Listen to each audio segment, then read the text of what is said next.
Regard, œil avisé, prunelles aiguisées, la midinale est aux aguets. Par Pierre Jacquemin, tous les jours, à 12h30. Bonjour Marie-France Irigoyen, Bonjour. merci d'avoir accepté notre invitation. Vous êtes psychiatre, psychanalyste et victimologue. Vous venez de publier cet ouvrage passionnant Les Narcisses aux éditions de la Découverte, un livre qui en dit beaucoup sur nous, sur soi, sur la société, sur l'individu surtout. Vous dites d'ailleurs que dans ce monde compétitif et normé qui promeut l'individualisme, il faut être au-dessus des autres pour survivre.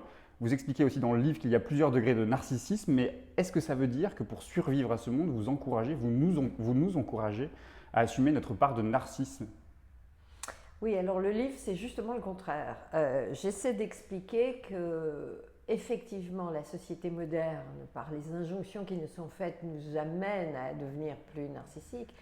Mais je ne crois pas que la solution soit d'en rajouter encore pour que nous ayons tous un ego surdimensionné et qu'au fond, que les meilleurs gagnent, ce qui amène à une compétition sans fin. Vous dites quand même qu'il y a un narcissisme sain et positif qui aide à la confiance en soi. Alors je sais que ce n'est pas ça l'objet du livre parce que justement vous vous concentrez sur les narcissiques pathologiques, c'est ceux qui ont pris le pouvoir. À quoi on les reconnaît ceux-là? Bon, d'abord, effectivement, le narcissisme, c'est pas en soi une pathologie. Le narcissisme sain, c'est avoir une bonne image de soi, un amour de soi raisonnable parce qu'on a été aimé enfant, qu'on a été reconnu comme des individus. Mais c'est aussi avoir un esprit critique, un regard critique sur soi-même, savoir qu'on n'est pas les meilleurs, qu'on n'est pas tout seul sur Terre. Donc, ce narcissisme-là, il est maintenant certainement influencé par la société et aussi par l'éducation qu'on reçoit pour nous amener à être tous plus narcissiques. Parmi ces personnes qui deviennent plus narcissiques, il y a ceux qui deviennent narcissiques de façon pathologique, ceux que j'appelle les narcisses, qui eux sont d'une certaine façon sélectionnés par la société, par le système, par les entreprises ou au niveau politique pour être à la tête parce qu'ils sont supposés être les meilleurs. Je dis bien ils sont supposés parce que dans la réalité, ce qui importe dans le monde actuel, c'est de se mettre en avant, c'est de se valoriser, parfois aux dépens des autres. C'est l'image que l'on donne plutôt que ce que l'on est. Alors effectivement, c'est quelque chose qui est dangereux parce que ça peut amener à des dérives. Le lien entre narcissisme et compétence, justement, vous dites que il n'est pas forcément. Vous dites que les narcisses ont pris le pouvoir, mais ça ne veut pas nécessairement dire que les narcisses sont les plus compétents du monde, voire peut-être il y a une part de médiocrité en eux.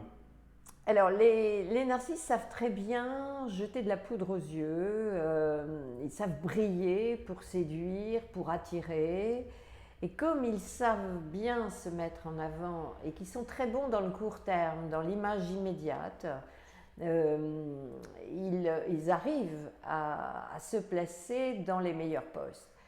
Au fond, être gravement narcissique, c'est aussi un cercle vicieux. Dans un premier temps, ça marche, ça plaît, ils sont recrutés, on les met à des grands postes. Et puis, petit à petit, pour rester à la hauteur de cette demande qu'ils ont et de leur ambition démesurée, ils vont être obligés de renforcer cette apparence, ils sont obligés quelquefois de tricher un peu, de mentir. Ce sont des stratèges. Ce sont des stratèges, les plus intelligents réussissent très très bien. Et à un moment, ça peut amener à des dérives. Alors, dans le livre, je cite un certain nombre d'études qui ont montré que dans les entreprises, par exemple, les dirigeants narcissiques font plus de mouvements, ils font plus de fusion-acquisition, ils prennent plus de risques et que, au fond, ça plaît à notre époque où ce qui importe, c'est le résultat immédiat pour les actionnaires et que par contre sur le long terme ça peut amener à des dérives graves voire même assez catastrophiques. On va y revenir justement sur le monde du travail, sur la souffrance au travail qui est aussi un de vos sujets que vous connaissez par cœur. Dans le livre, il est quasi exclusivement question d'hommes. Se peut-il que le narcisse soit exclusivement masculin? Les statistiques montrent que les hommes sont beaucoup plus narcissiques que les femmes. Moi, je pense que ça tient à ce que ce narcissisme-là est très lié au pouvoir. Et actuellement, ce sont quand même les hommes qui ont les postes les plus importants, les plus élevés. Je ne serais pas surprise que par la suite, si les femmes arrivent à monter dans les postes plus prestigieux, il ne serait pas impossible que les femmes deviennent aussi plus narcissiques. Enfin, pour le moment, c'est incontestablement. Oui, ce que vous dites, ce n'est pas une question de genre, c'est une question de société dans laquelle on vit. C'est cette société de compétition aussi, cette société qui promeut justement l'individu. C'est une question de volonté de pouvoir. Les narcisses veulent être les meilleurs, veulent être au premier plan et sont prêts à tout pour y arriver. Quel lien vous faites entre le développement justement des réseaux sociaux, la place des images, des selfies et l'effet narcissique, la prise de pouvoir par les narcissiques? Vous dites même que les critères caractérisant certains narcissiques sont aujourd'hui devenus les qualités requises pour réussir. Oui, alors dans les métiers de pub, dans les métiers d'image, incontestablement, il faut être un narcisse. On sélectionne les plus narcissiques. Au fond, les selfies, les images ont remplacé les temps dans lesquels Narcisse, selon la légende de Ovide, se regardait. Actuellement, ce qui importe, c'est ce que l'on donne à voir. C'est intéressant parce qu'autrefois, on faisait des photos de fêtes de famille, des photos prises à l'extérieur des autres. Maintenant, on se prend en image et d'ailleurs, quand on va voir un monument, on ne photographie pas exclusivement le monument, mais on se photographie devant le monument. Je crois que, au fond, beaucoup de personnes sont beaucoup plus préoccupées par ce qu'elles donnent à voir que ce qu'elles sont. Et ça, c'est vraiment un glissement qui peut être dramatique, parce que sur les réseaux sociaux, on donne de soi dans les CV ou dans ce qu'on donne à voir sur les réseaux sociaux, on donne à voir une image améliorée de ce que l'on est. C'est-à-dire, au fond, ce qu'on donne à voir, c'est pas ce que l'on est, c'est ce que l'on aimerait être. Ça renvoie quand même à la définition des narcisses. Les narcisses sont des personnes qui, on pourrait penser, sont arrogants, mégalomanes, toujours au premier plan. Mais en fait, ce n'est pas parce qu'ils ont une très haute image d'eux-mêmes qu'ils sont comme ça. C'est au contraire parce qu'ils ont une image défaillante d'eux-mêmes, avec un vide intérieur, qu'ils essaient en permanence de compenser, de réparer. Un petit peu comme si leur self grandiose était bâti sur du sable et qu'ils doivent en permanence reconstruire, réparer ce qu'ils sont. Alors, en parlant de vide intérieur, il y a une personnalité avec qui vous consacrez tout un chapitre, c'est Donald Trump. Il est déjà trop tard du coup, puisqu'ils sont nombreux à avoir pris le pouvoir dans les entreprises, dans les couples ou à la tête de l'État, mais vous revenez effectivement longtemps sur le cas Trump. C'est le champion du monde des narcisses selon vous? Oh bah, il est absolument incroyable, oui. D'abord, si on utilise les on parlait de choc d'ailleurs, c'est ça qui est intéressant, c'est que vous dites qu'il crée un choc aussi dans la prise de conscience. Oui, alors en ça, je dirais qu'il aura peut-être un effet positif après avoir été tellement désastreux, parce qu'il est tellement extrême que, par exemple, on voit qu'aux États-Unis, il y a des jeunes femmes démocrates issues de la diversité qui, du coup, ont envie de s'engager en politique. Ça, c'est plutôt l'effet positif. Dans la réalité, Donald Trump est un homme très peu cultivé, raciste, sexiste, tellement centré sur lui-même que c'est une catastrophe. Il ment en permanence, il triche, il a magouillé, etc. Enfin, c'est un désastre. Et pourtant, il a été élu. Alors, il a été élu aussi parce que sa rivale avait d'autres travers, sans doute aussi un peu narcissiques. Mais ce qui me paraît beaucoup plus inquiétant, c'est qu'au même moment, enfin à la même époque, on a d'autres narcisses à la tête de différents États. Au Brésil, on a Bolsonaro. Beaucoup des pouvoirs autoritaires d'ailleurs, hein, vous citez. Complètement. La Russie, Ce sont des autocrates qui ont été élus démocratiquement, mais qui finalement font ce qu'ils veulent. Mais ça veut dire qu'il y a une fascination du peuple pour les narcisses? Je crois qu'à notre époque, il y a une fascination du peuple.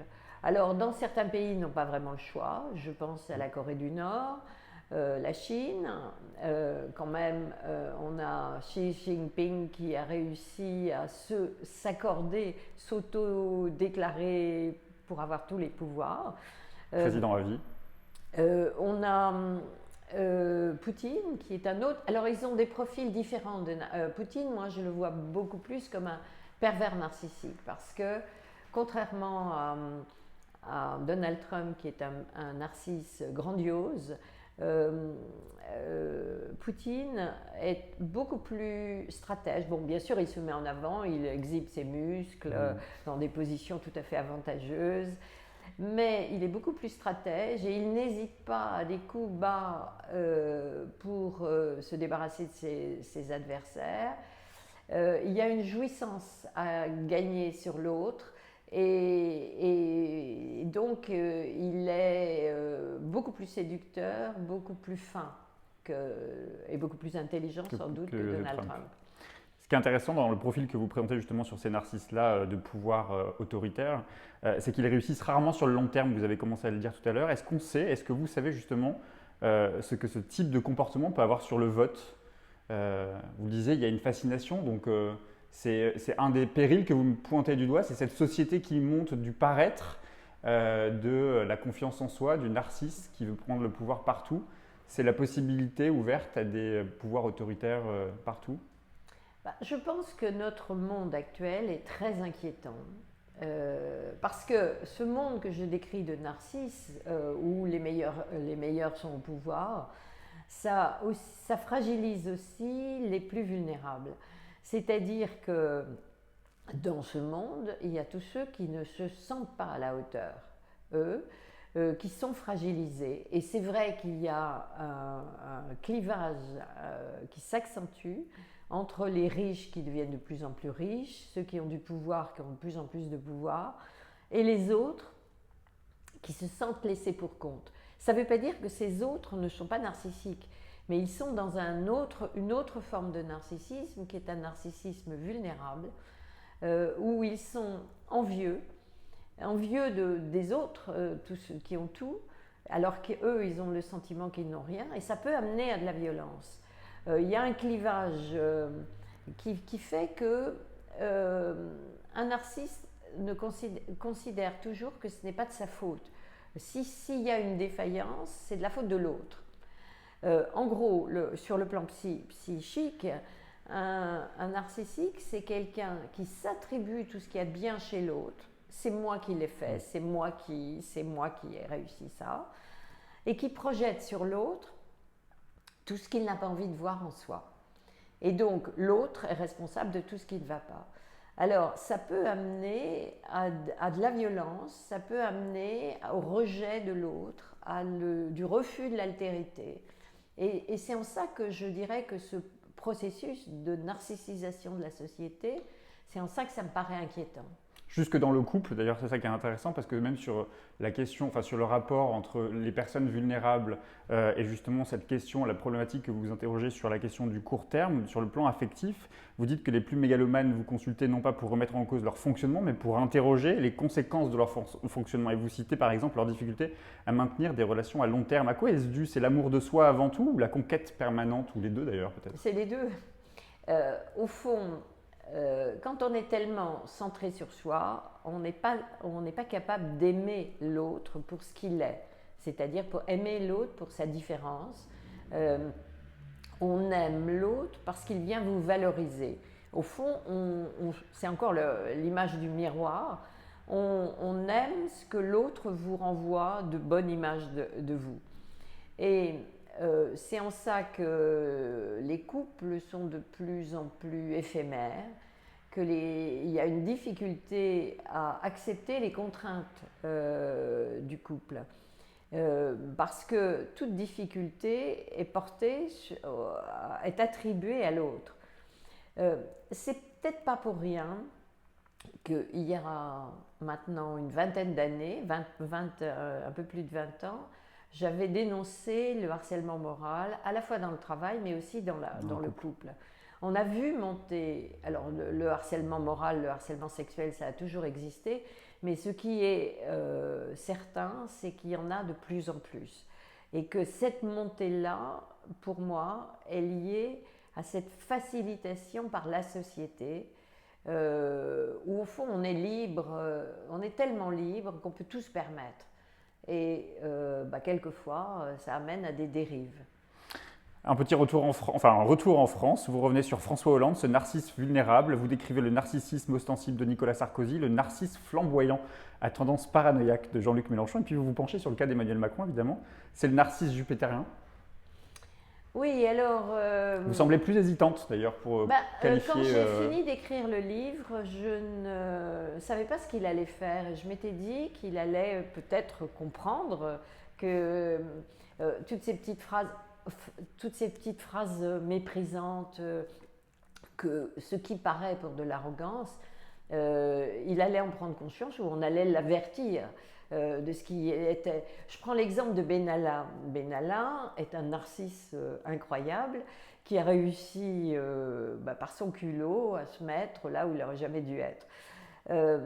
Et je pense que justement si Macron avait lu mon livre, peut-être qu'il ne l'aurait pas recruté parce qu'il se serait méfié. Je crois qu'il montre bien la difficulté à notre époque. Il a été élevé dans un monde protégé, il a toujours été dans une position d'élite et au fond il n'a jamais été vraiment sur le terrain. Et dans ses prises de parole, c'est souvent pour montrer à quel point il est bon. Et je trouve que c'est dommage de ne pas avoir un peu plus d'humilité sincère, pas de la repentance. Ça veut dire que comme ce que vous disiez sur le couple tout à l'heure, il ne peut pas aimer les autres, il s'aime avant tout lui-même? Je ne sais pas. Je crois qu'il a une haute idée de lui-même, ça c'est incontestable. Mais surtout, l'autre monde, le monde des petites gens en quelque sorte, lui est inaccessible, trop éloigné. Et je pense qu'il aurait beaucoup à apprendre. Je ne pense pas qu'il n'est pas comme Donald Trump, irrémédiable, mais je pense que là, il aurait beaucoup à travailler sur lui pour écouter d'une façon un peu plus sincère les personnes. Comment résonne sa phrase? Vous citiez justement ces phrases méprisantes, mais comment résonne cette phrase qu'il a prononcée? Il y a ceux qui réussissent et ceux qui ne sont rien. Ben oui, je crois que ça résume tout. Et ça résume la difficulté. Il est du bon côté. Et il pense que parce qu'il est du bon côté, il va savoir entraîner la France. Sauf qu'il y a tous ceux qui se sentent rien. En tant que moi je suis psychiatre et ceux que je reçois dans mon cabinet de consultation sont des personnes fragilisées qui ne se sentent pas grand-chose. Malheureusement, les narcisses au pouvoir, les narcisses qui réussissent, on les voit assez peu ou quand ils viennent, c'est pas pour se remettre en question. Alors les narcisses au pouvoir, justement, j'ai une dernière question, Marie-France Irigoyen, c'est les narcisses dans le monde du travail. Vous avez beaucoup travaillé sur les questions de souffrance au travail et dans le livre, vous revenez aussi sur les effets du narcissisme dans la vie quotidienne. La prise de pouvoir dans les entreprises par les narcisses a eu des effets importants aujourd'hui encore, enfin surtout aujourd'hui de plus en plus dans le monde du travail. Actuellement, le monde du travail, c'est la performance. Alors le propre du système capitaliste, c'est qu'il y ait toujours plus de croissance. Et donc, ça veut dire toujours plus de performance, toujours plus de pression sur les personnes.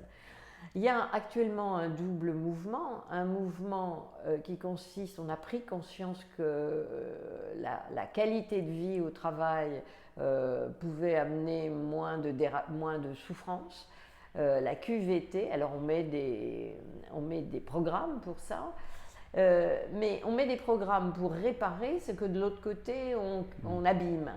Et je crois que cette pression que l'on met toujours sur les personnes, c'est effectivement de la souffrance. Alors, il y a ceux qui vont essayer de se maintenir et qui vont harceler les autres pour arriver au pouvoir ou pour se rehausser ou pour masquer leurs incompétences. Et puis, il y a ceux qui vont se mettre à eux-mêmes la pression parce que ce sont des personnes scrupuleuses qui ont envie de faire du bon boulot et qui vont se mettre la pression.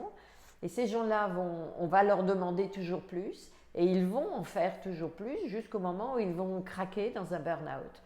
Alors, il y a incontestablement, mais beaucoup plus de souffrance psychique sur les lieux de travail.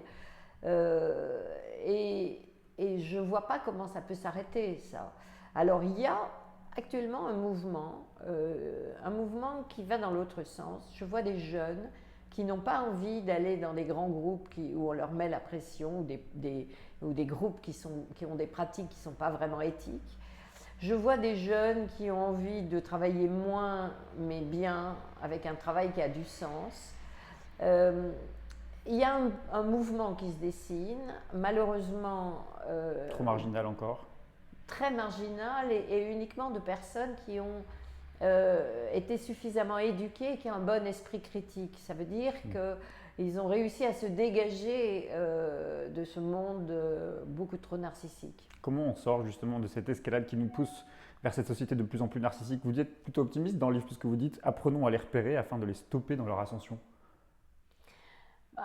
Comment on en sort pour le moment? Je pense que c'est pas demain, on n'en sortira pas aussi vite que ça. Je crois déjà il faut le dénoncer. Il faut que ceux qui ne sont pas d'accord avec ça, ceux qui en souffrent, refusent ce toujours plus, ce monde d'apparence et d'image. Il faut renforcer ceux qui essaient de dénoncer ou de proposer des solutions, d'autres solutions, pour protéger la qualité de vie réellement sur les lieux de travail, pour protéger notre planète. Mais pas des images, pas des solutions qui sont du vernis pour masquer ce qui ne va pas derrière, mais réellement trouver des solutions. Merci beaucoup Marie-France Irigoyen, évidemment. Et puis les narcisses, c'est à lire parce que ça nous apprend beaucoup sur la société et ça nous permet de prendre conscience aussi pour justement peut-être de son propre narcissisme. Absolument. Merci beaucoup.